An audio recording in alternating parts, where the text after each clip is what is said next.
It wasn't just me. The entire U.S. military was singularly focused on going to war with the Soviet Union. Everything we did was focused on that task. So as bad as you think things are today, and they are bad, I'm not minimizing it, it's not that bad.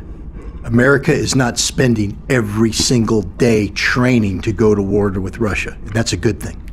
I think the big difference between back then and today, though, is when we were training to fight the Soviet Union, we respected the Soviet Union. We even feared the Soviet Union. And that's a different mindset than exists today. But when the Soviet Union collapsed, the United States viewed Russia as a defeated enemy. And I think anybody who lived through the decade of the 1990s knows what that meant. We sought to destroy Russia. We sought to control you politically, and we sought to exploit you economically. We were not afraid of Russia anymore.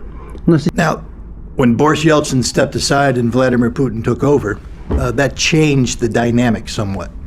Because now Russia had a leader that wasn't going to allow Russia to be treated as a defeated enemy. He was going to get Russia to stand up on its own 2 feet. But the fact is, Russia was very weak when Vladimir Putin took over, and Russia was weak for many years afterwards. And we took advantage of that. For instance, the expansion of NATO was a sign of Russian weakness. The interference of the United States and other nations in Russia's internal affairs, for instance, our desire to control the political opposition of Russia, meant we didn't respect Russia. We kept saying we want Russia to be a democratic society, but you can't be a democratic society when the opposition is controlled by foreign powers. So what we have today is the United States continuing to act as if Russia is weak, to continuing to act as if we are the dominant power. And we have Russia finally standing up on its own 2 feet, strong, independent, and saying enough is enough. But so the conflict in Ukraine, it's a horrible tragedy, first of all. I don't want to minimize it. The death and destruction is beyond imagination, but it's not the same as the Cold War. At the Cold War, we were training every day to kill the Soviets. Today, we're using the Ukrainians as a proxy for this purpose. One of the reasons why this is because we're starting to fear you. We're starting to respect you. And, as a result, we're not willing to fight you. So we use others to fight. And you can thank one person for that, Vladimir Putin. The Cold War was driven by ideological conflict.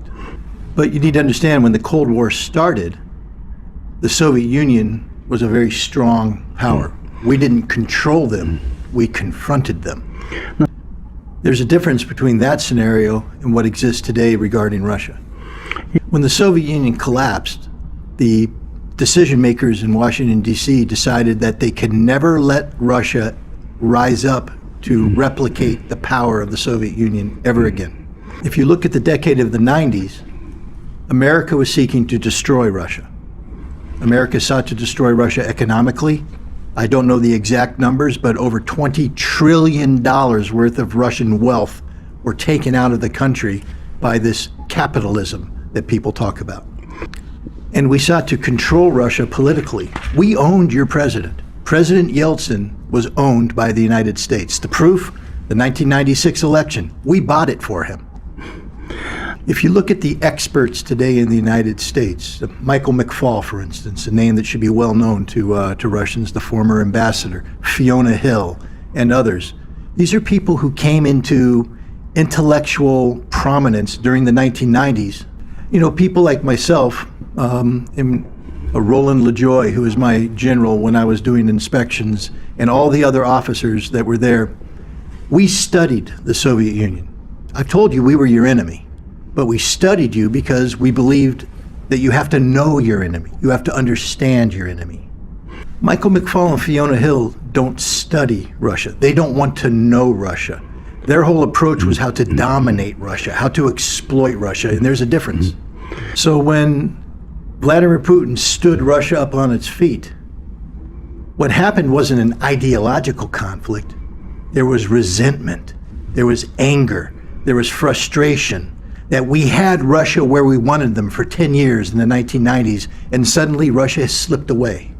And so now the goal is to get Russia to come back to where they were in the 1990s. That's the policy of the United States, to get Russia to stop being this strong, independent country and to get Russia to come back and be sort of a colonial, servant of the American hegemon.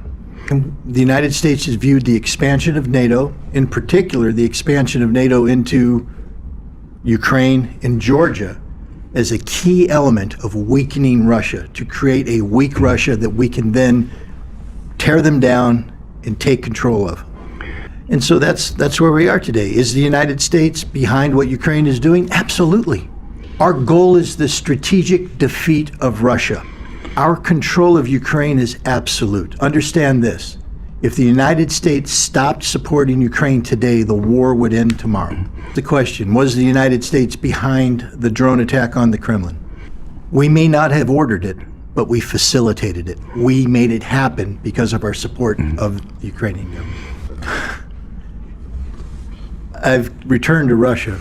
I haven't been in Russia for over 30 years. And one of the reasons why I came on this tour, why I was invited to come on this tour, was to see firsthand, without prejudice, the reality of Russia today. In the United States, there's this notion that Russia is weak, that Russia is teetering on the brink of disaster. The United States, in working with the Ukrainians, they have a strategic plan of creating a Moscow Maidan. That's their goal. To put pressure on Russia through economic sanctions, by enabling the Ukrainians to hurt Russia militarily in Ukraine. The combined effect is designed to reduce confidence in the Russian government and generate domestic political unrest so that there could be an uprising in Moscow that could remove Vladimir Putin from power. That's the strategic objective. Now, I've only been here for a few days. I have many more days to go, and I'm grateful for this opportunity. I think I should, at this point in time, thank Alexander Zyrionov for allowing me to come here. I think all of Russia should thank him, to be honest, because this has been a fantastic opportunity to learn, to see, and I plan on taking this back to the United States in an effort to change the attitude of the American people. But I'll tell you a couple things that I've noticed so far. If America thinks the sanctions is going to break the Russian economy, they're sadly mistaken. What I've seen so far is a vibrant Russian economy. It may not be perfect, but it's vibrant, it's growing, it's not shrinking. And I also see a people who love their country. It's not a shallow love. It's not. It's not. What in America we would call the sunshine soldier, somebody who only is patriotic when the sun is shining. You see the spirit of the Russian people everywhere. Even in Moscow, when I was in St. Petersburg, when I was in Irkutsk, when I was in Novosibirsk, everybody is focused on Victory Day, and that shows the appreciation that the Russian people have for those who served their country, for those who saved their country. This is important because you have to ask yourself, what is it they're trying to save? Why would they sacrifice so much? Because history shows that when armies are called to make the ultimate sacrifice, if they don't believe in what they're sacrificing their lives for, they often opt to drop their guns and run. But these guys were fighting for the Russia of Tolstoy, the Russian of Pushkin, Dostoevsky, Chekhov. They were fighting for the Russian of Lenin, the Russian of Stalin. They were fighting for the beautiful black lacquer boxes that capture the art. They were fighting for Ayazovsky, the painter. They were fighting for the soil. They were fighting for They were fighting for Russia and the Russian soul. And that's what I'm going to tell the Americans, is that you can't defeat the Russian soul. You shouldn't fear the Russian soul.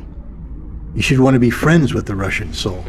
And that's the important thing. In America right now, we have Russophobia. It's a disease that's destroying our relationship. My goal is to create a vaccine for this disease by introducing the American people, or reintroducing the American people, to the Russian soul, so they're not afraid of it, they actually would want to become friends with it. I think anybody who follows geopolitics today understands the significance of China. They have a very large population, and they have an economy that's built to be an engine to service not only this population, but the world. I mean, in the last 10 years, they spent $7 to $10 trillion developing, working to have international development through the Belts and Roads Initiative and others. And so China must be taken seriously. The policy of the United States has always been to keep Russia and China apart. But through our arrogance, we have used the same tactics against Russia, and we've threatened to use the same tactics with China. In Russia, economic sanctions, proxy military conflict to weaken. We do the same thing with China. We threaten the sanctions, and now we're threatening a proxy conflict with Taiwan to weaken China. And so what we've done, instead of creating a policy framework that keeps them apart, we've created something that pushes China and Russia together. Now we're seeing what happens when you get the nexus of Russia's tremendous resources, energy, mineral, others, combined with China's immense economic engine, and you put those together, and it's unbeatable. I think it'll go down in history as one of the greatest political errors made in the last century. But look where it got Europe. Europe bought into the American policy. Europe allowed itself to submit to American political will. And look at the European economy today. It's not growing, it's shrinking. When you think of the global influence of Europe, you sometimes can capture that in terms of the G7 economic forum, the 7 most advanced economies in the world. If you compare the G7 with, for instance, BRICS, which is a new economic forum, Brazil, Russia, India, China, South Africa, and it's growing. Argentina, Iran, Saudi Arabia, Egypt, other nations want to join. You understand the insignificance of Europe today in the world economy. In fact, I think what we have here is it's the perfect representation of the conflict between the singularity of America and the multipolarity that Russia and China is pursuing.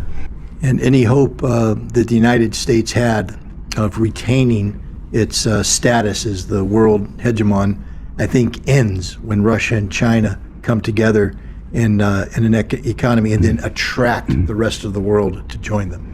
I would say this: the last thing you want from the United States for it to fall apart. That would be the most dangerous situation the world could ever face. Because to fall apart means it's an existential issue for the United States, the end of the United States, and we have nuclear weapons, and we're not going to let that happen. And I think it's very difficult psychologically for Americans to consider themselves to be number 2 or number 3. I think we could accept being equals, but that's better than the artificiality of being number 1 in a world that doesn't respect or want us as number 1. Being equal, that's pretty good. I don't think you're wrong. I think the United States has a very strong scientific base, research base. We are a technological leader. But I think we can't forget that one of the things that made us a leader was when we were working together with the world and they recognized us as the leader. They came to us for these technological innovations. We became the provider of this technological innovation. But what happens when you're the technological leader who makes your reputation by providing technology, and then you say, no, you can't have the technology to Russia. We're going to sanction you. No, China, you can't have the technology. No, India, you can't have the technology. These are advanced economies. Do they just sit there and say, oh, we can't have the technology? Or do they seek to develop the technology themselves? And I think that's what we're seeing today. In China, they are catching up on so many levels. In Russia, you're catching up and in some places surpassing us. And so I think our ignorance in seeking to retain the scientific development by denying access to parts of the world has created a competition that is challenging our leadership status in technology and research and development. I mean, to answer that question, I'd have to know what the Russian government wants. I don't know what the Russian government wants. how do they define victory? What is victory for Russia? I can say this. Any situation that allows Ukraine as it currently exists and is configured to continue to exist, that creates a cancer that will be eating at Russia forever. And that's what the United States wants. So now the question is Russia going to allow this cancer to live? Russia has the military capacity to defeat Ukraine, even with all the assistance that NATO is providing. The question is, does Russia have the political will to do this? And that's a question for the Russian government. If this war drags on, the longer this war drags on, the worse it is for Russia. Because the West has tremendous industrial capacity. And if if Ukraine is not defeated by Russia this year, the West is going to perceive that as weakness on the part of Russia. And they're going to make the investment necessary to build up our industrial capacity to continue to feed the Ukrainian military. So there's a window of opportunity for Russia this summer before the West's industrial capacity engages in a meaningful fashion. If Russia can strategically defeat Ukraine in this period of time, the cancer is dead. The United States will stop pursuing this policy. Russia will have a chance to redefine its security relationship with Europe. But if Russia doesn't win this war this summer, and they allow it to drag into the next year, it becomes a more difficult question. The question is, then can Russia win the war? And that becomes a question without an answer. Right now, the United States is talking about sending 31 Abrams tanks to Ukraine. 31. There's not a military professional in the world that thinks that's a serious number. What happens if Russia doesn't win?